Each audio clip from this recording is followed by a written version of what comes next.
On this lawn sprinkler system, one of these ball valves is cracked, as you can see here, due to frost damage because it wasn't winterized. The Febco 765-1 PVB valve is also damaged due to freezing, but it's not a big deal because the housing didn't crack. In order to repair it, it's just a matter of replacing the plastic internal components. The more serious issue is that the housing of this 1-inch ball valve is cracked. The best and most reliable way to repair the ball valve is to replace it. However, simply repairing the crack on this ball valve, although not the best way, might be the cheapest, easiest, and quickest way to deal with this problem. So that's what I'm going to attempt to do. In this video, I'm going to try and take the easy way out and repair this cracked ball valve with J-B FiberWeld. Now, this is the first time I've ever used J-B FiberWeld, but it's the perfect opportunity because this is exterior plumbing. So even if it doesn't hold or fails a few days, weeks, or months later, no big deal. Won't cause any water damage. The ground will just get a little wet. I already went ahead and repaired the anti-backflow valve. If you're interested in how to do that, I made a video on it, and you can click on the link in the description of this video.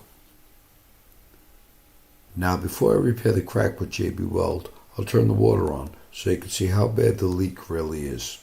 Okay. Now, water also came out of the PVB valve that I just rebuilt, but that's normal when you first turn it on.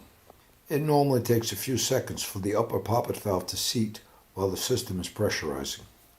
So I'm not really worried about that, and I'll be able to verify that the PVB valve is working properly once I repair the cracked ball valve. Alright, so like I said earlier, I'm going to repair this cracked ball valve with this J-B FiberWeld. The first step is to clean off any oil, dirt, or grease and roughen up the surface.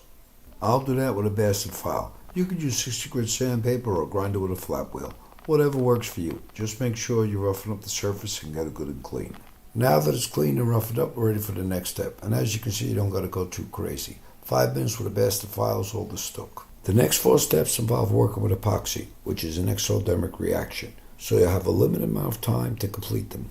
Bearing that in mind, you want to have everything ready so you can complete the next 4 steps in under 5 minutes. In step 2, you want to apply the J-B water weld, which comes with the kit. I'll put on these neoprene gloves that come with the kit and cut off the amount of epoxy putty that I think I'll need. Then you take the epoxy. You can see it's a light gray and a dark gray, and you knead it until it's a uniform color, so a medium gray. And as soon as you've achieved a uniform color, press it firmly over the cracked area. Now this epoxy will adhere even if the pipe is a little wet like this pipe, but it takes a little more finesse. It would certainly be easier if the pipe was dry. I'm now up to step 3, which is to activate the fiberglass wrap. And the wrap comes in a sealed pouch already impregnated with water-activated resin.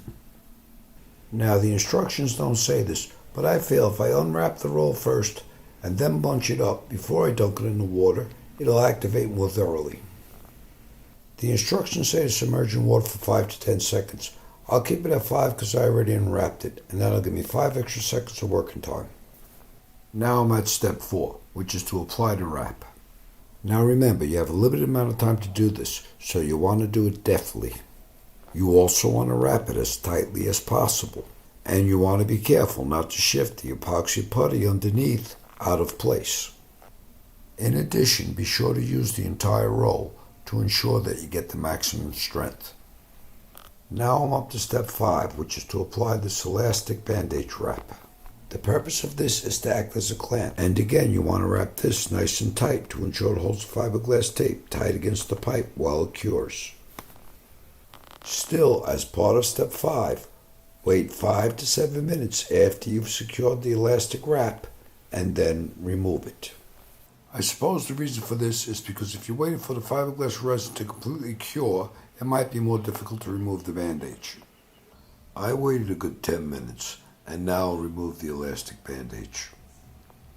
And once I've gotten to the layer that's immediately against the fiberglass wrap, it becomes quite apparent that it probably would have been a little bit easier if I'd only waited 5 minutes before removing it.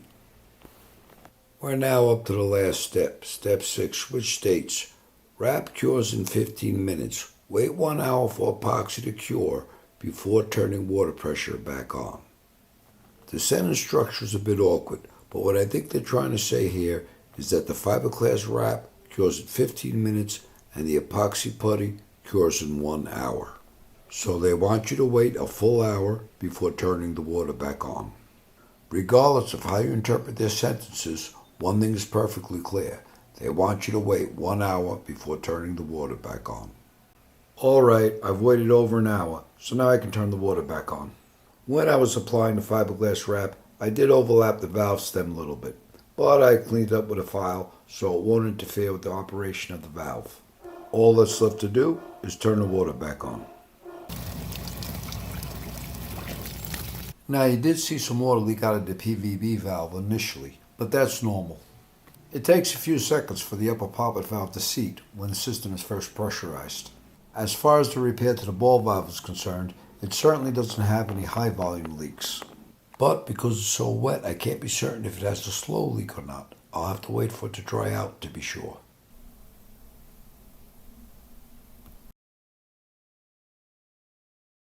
Alright, it's the following day. The system's under full water pressure and the pipes are nice and dry, so there are no leaks.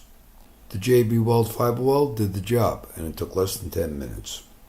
Certainly faster and cheaper than replacing the fitting. Even though it's not as good, I would say it's good enough.